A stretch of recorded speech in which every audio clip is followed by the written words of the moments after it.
이번 주 수요일부터 사순절이 시작됩니다. 돌아오는 수요일부터 주일을 제외한 40일간 예수님의 십자가를 묵상하는 기간이에요. 제가 기도하면서 올해는 어떤 은혜를 함께 나누며 사순절을 보낼까 생각하다가 생각지도 못한 메시지를 하나님이 저에게 주셨어요. 그것은 뭐냐면 나는 하나님의 것입니다. 이런 메시지예요. 우리 따라해 보실까요? 나는 하나님의 것입니다. 어떤 의미로 이 고백이 드리는 거냐면 이제 예수님 날 위해 죽으셨으니까 나는 이제 하나님 거니까 나도 이제 바쳐지자. 나도 예수님의 십자가처럼 나도 죽자. 그것도 좋지만 그런 의미라기보다도 어떤 의미냐면 나라는 존재도 하나님께 속해 있을 수 있구나. 다시 나 같은 인간도 이 세상에서 보잘것없고 주목하지 않는 나 같은 존재도 하나님께 속할 수 있구나. 이 메시지예요. 우리 각자 지금 다 처한 상황이 다르잖아요.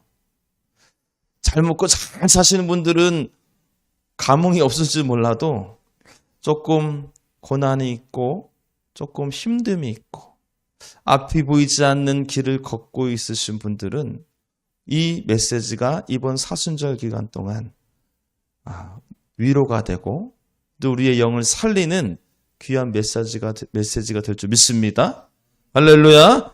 우리 따라해볼까요? 나는 하나님의 것입니다. 이 고백이 이 사순절 기간 동안 형식적인 고백이 아니라 정말 살아 움직이는, 정말 믿어지는, 그래서 살아나는 그런 믿음의 고백이 되기를 축복합니다. 자, 이 고백이 오늘 이 설교의 목적이 있다면 이 고백이 여러분들의 마음속에 정말 실제가 되게끔 도와주는 것이 오늘 말씀의 목적이에요. 새로운 지식을 여러분들에게 전달하기보다도 이 고백 하나 진짜 난 하나님의 것이구나. 이 고백 하나만 정말 고백될 수 있다면 오늘 말씀은 성공이에요. 그러기 위해서 제가 조금 설명이 좀 필요합니다. 잘 들어보세요. 이 고백이 정말 내 마음에 실제가 돼서 고백되어지려면은 한 가지 중요한 개념을 여러분들이 아셔야 돼요. 그것이 뭐냐? 바로 대속이라는 개념이에요. 대속. 남의 죄를 대신하여 벌을 받고 또 그 사람의 죄는 없애주는 것. 이것이 바로 대속이에요. 죄가 없으신 예수님께서 죄로 죽을 수밖에 없는 나를 대신해서 대신 십자가에 죽으신 것, 대신 그 죄값을 치르신 것, 그리고 우리에게는 너희는 이제 무죄다라고 선포해 주신 것, 이것이 바로 대속이에요. 따라해볼까요? 대속. 이 대속의 개념이 십자가에서 갑자기 나온 게 아닙니다. 구약에 거슬러 올라가야 돼요. 출애굽 상황까지 거슬러 올라가야 돼요. 10번째 재앙인 장자의 죽음, 그 사건에서부터 이 대속의 개념이 나타나는데 10번째 재앙이 내려집니다. 모든 장자는 다 죽는 거예요. 그때 하나님께서 그 장자가 죽지 않는 방법을 알려주셨어요. 어린 양을 대신 잡으라는 거예요. 그리고 그 피를 문에 바르라는 거예요. 그러면은 장자가 죽지 않는다. 장자 대신에 어린 양이 대신 죽는 것. 이게 대속이에요. 이 구약의 대속의 개념이 신약의 십자가로 재현되는 거예요. 그 대속 제물로 오신 분이 예수님이다. 우리가 죽어야 되는데 우리 대신에 예수님이 대신 죽으셨다. 이것이 대속의 개념입니다. 그런데 이 대속의 사건, 오늘 이 대속의 사건을 통해서 이 나는 하나님의 것입니다라는 고백이 나온다는 거예요. 오늘 본문 12절, 13절 같이 함께 읽어보겠습니다. 시작.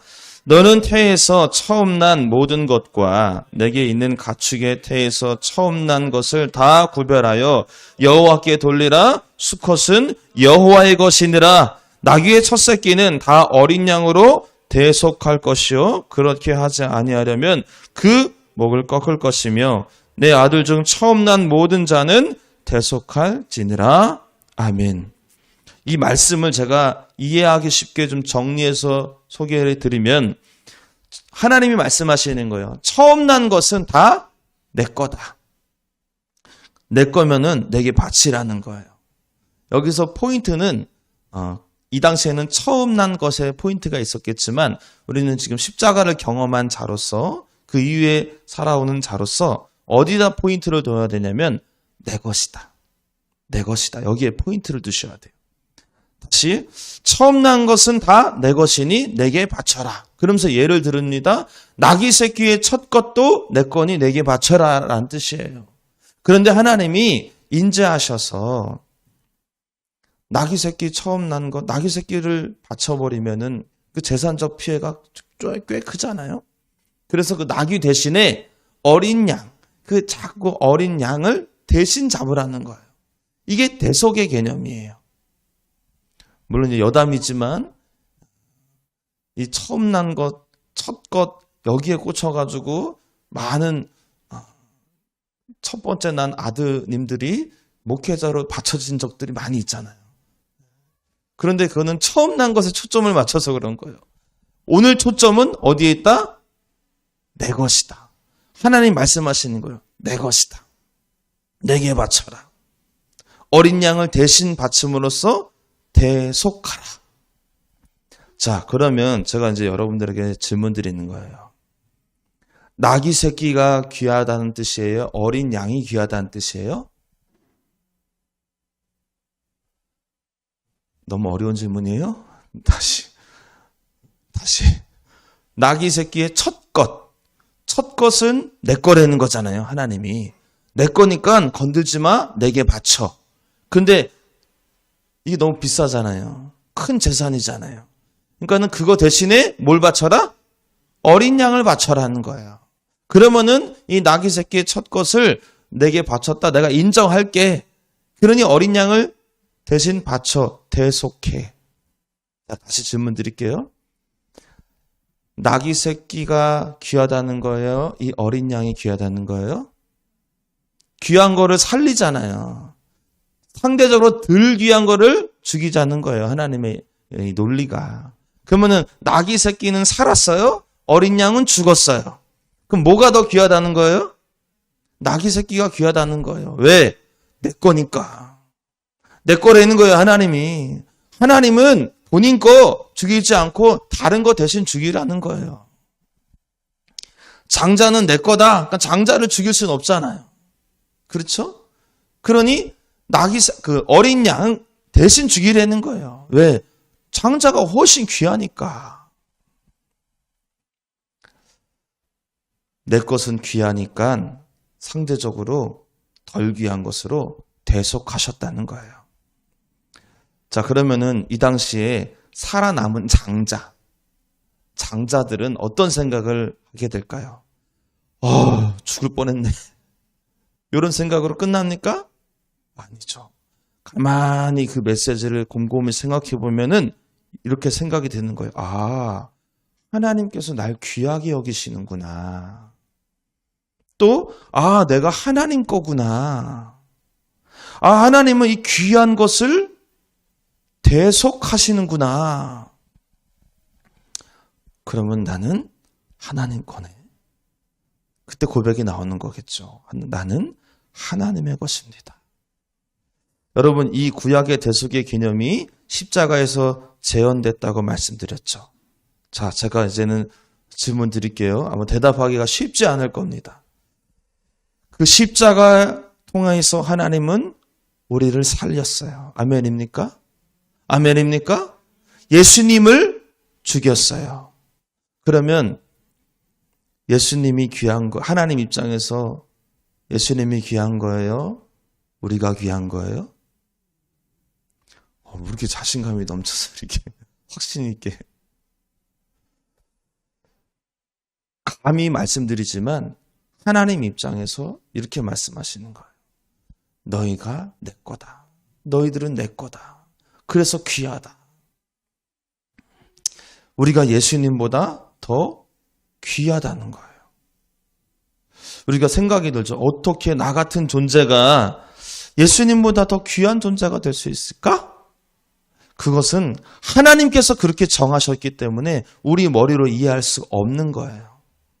다만 분명한 사실은 예수님을 대속 제물로 내어주셨고 우리를 살렸다는 거예요. 여러분, 하나님께서는 십자가에서 분명히 귀한 것을 살리셨습니다. 그 귀한 자가 누구다? 따라합시다. 나다. 하나님 말씀하십니다. 너는 내 거야. 너는 귀해. 그래서 너를 죽일 수 없어.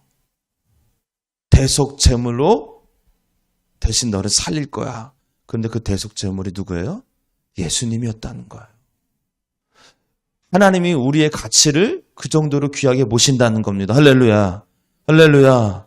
하나님, 저는 실수투성이에요. 제가 그때 그렇게 행동하지 않았더라면 이런 일은 없었을 텐데 매일 후회하고 매일 죄 가운데 있고 넘어지기 십상이고 무너져 내릴 그런 인생을 살지만, 그러나 하나님께서는 십자가를 통해서 끊임없이 여러분들에게 말씀하시는 거예요. 너는 귀하다. 너는 내 것이다. 너보다 좀 상대적으로 덜 귀한 것을 내가 대속 제물로 내어줬어. 근데 그게 예수님이야. 너무 감개무량한 거예요. 여러분, 그때 이 사실이 우리가 믿어진다면 우리는 비로소 고백할 수 있는 겁니다. 아, 나 같은 놈도 하나님의 것이구나. 할렐루야. 따라해볼까요? 나는 하나님의 것입니다. 할렐루야.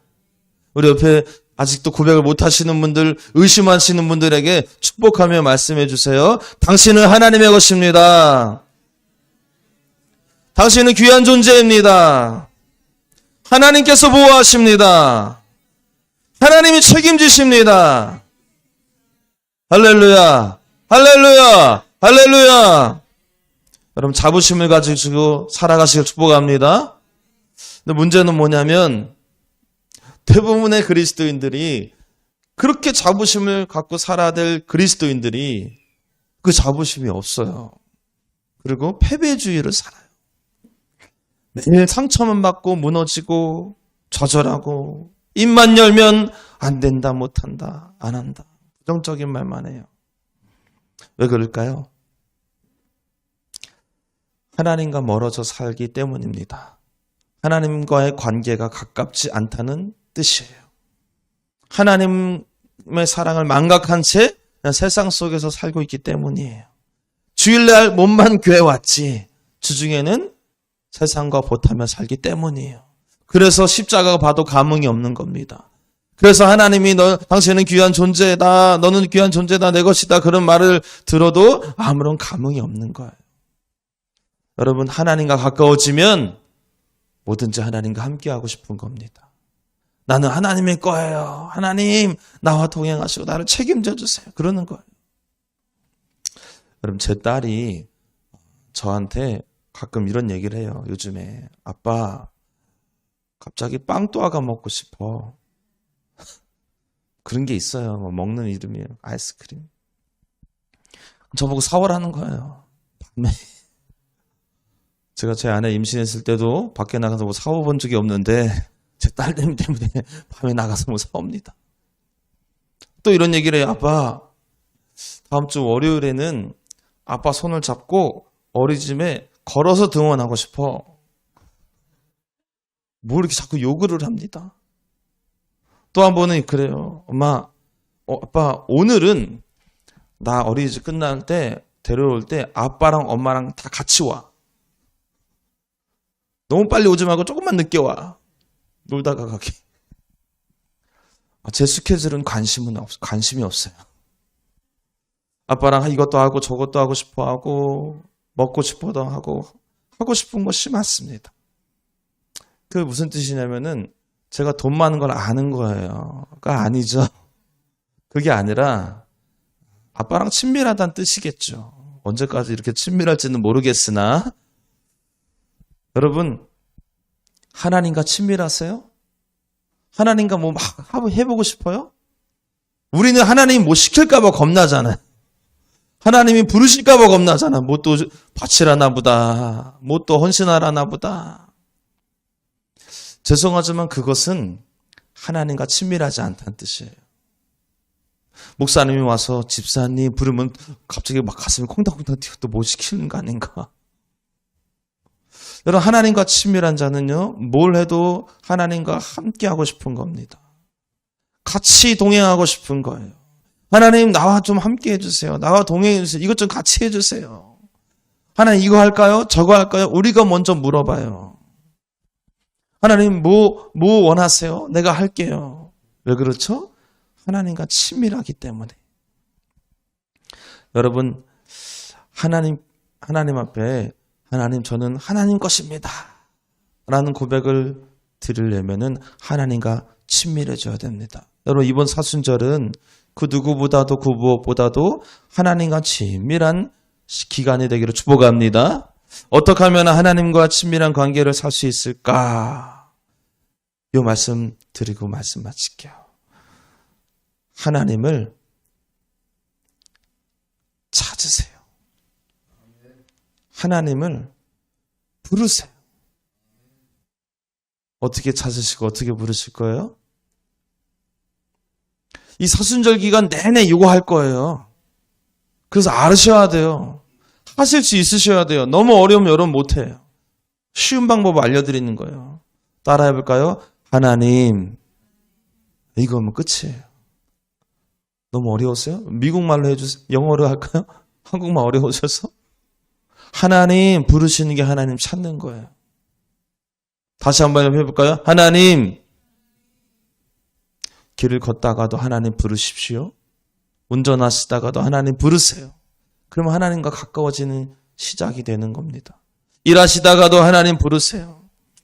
몸이 아파서 누워있다가도 하나님 부르시고, 식사하시다가도 하나님 부르시고, 계속 학생들 공부하다가도 하나님 부르세요.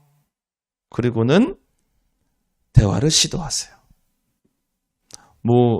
세계 평화와 종전을 위해서 그런 거 말고 그냥 일상생활 속에서 내가 그냥 속된 말로 그 시시콜콜한 이야기 다 괜찮아요. 그렇게 하나님과 대화를 시작하세요. 예를 들어서 이런 겁니다. 하나님, 오늘 말씀이 너무 은혜로웠어요. 다 침묵하지. 하나님, 오늘 말씀 듣긴 들었는데 생각이 안 나요. 다 괜찮아요. 하나님, 날씨가 좋네요. 끝. 하나님, 오늘 반찬이 좀 싱겁네요. 끝. 하나님, 나도 좀 건강해서 잘 살고 싶어요. 끝. 그런 아주 일상적인 대화를 하나님이 부르시고 시작하시라는 거예요. 할렐루야. 할렐루야. 그게 하나님과 친밀해지는, 그래서 하나님, 나는 하나님의 것입니다 라는 고백이 정말 진심으로 고백되어질 수 있는 길입니다. 이번 사순절 기간 딱 40일 동안만이라도 해보십시오. 연습이 필요합니다. 그 연습을 꾸준히 하시면 어느 순간 내 삶 속에서도 하나님이 불쑥불쑥 떠오르실 거예요. 다윗이 소년일 때 양을 치면서 하나님을 그렇게 찾잖아요.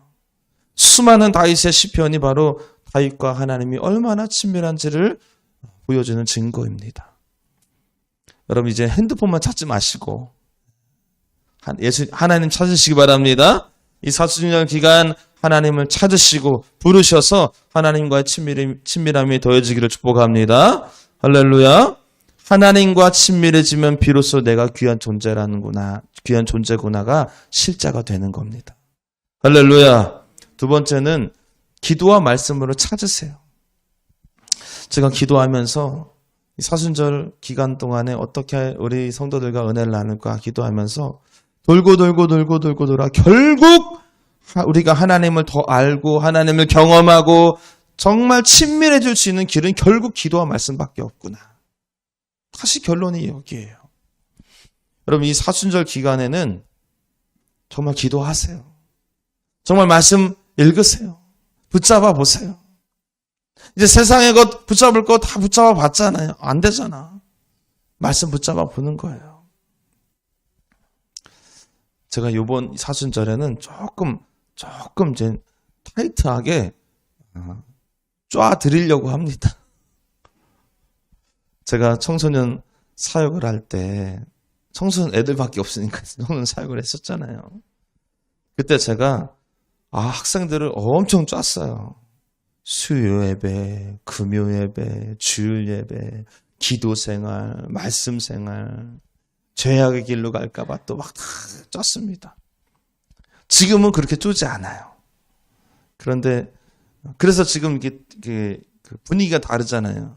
그때 쫙쫙 쪼임을 당했던 경험했던 지범이와 지금 쪼이지 않고 있을 때 왔던 서경이와 눈치 보는 게 다르잖아요. 지범이는 목사님 눈치를 살살 보면서 신앙생활하고 서경이는 목사님 눈치를 안 봐요. 오고 싶으면 오고 말고 싶으면 말고.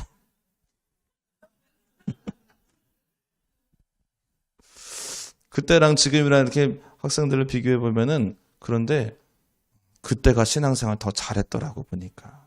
믿음이 더 잘 자랐더라고요.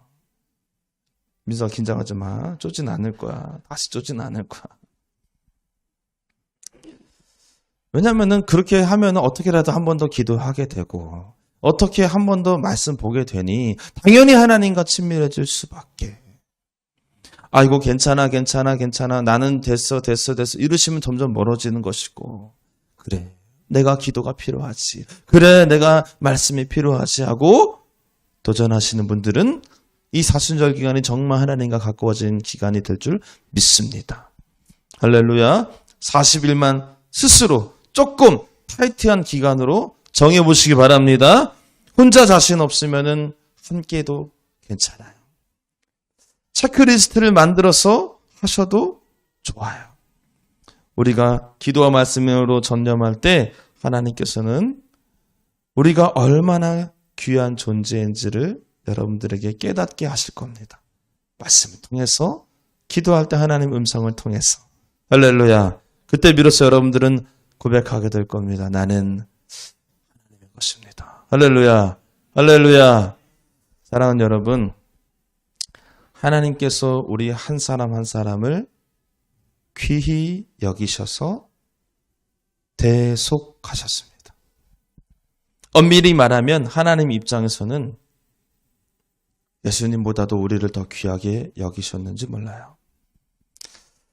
이 얼마나 감개무량한 사실입니까?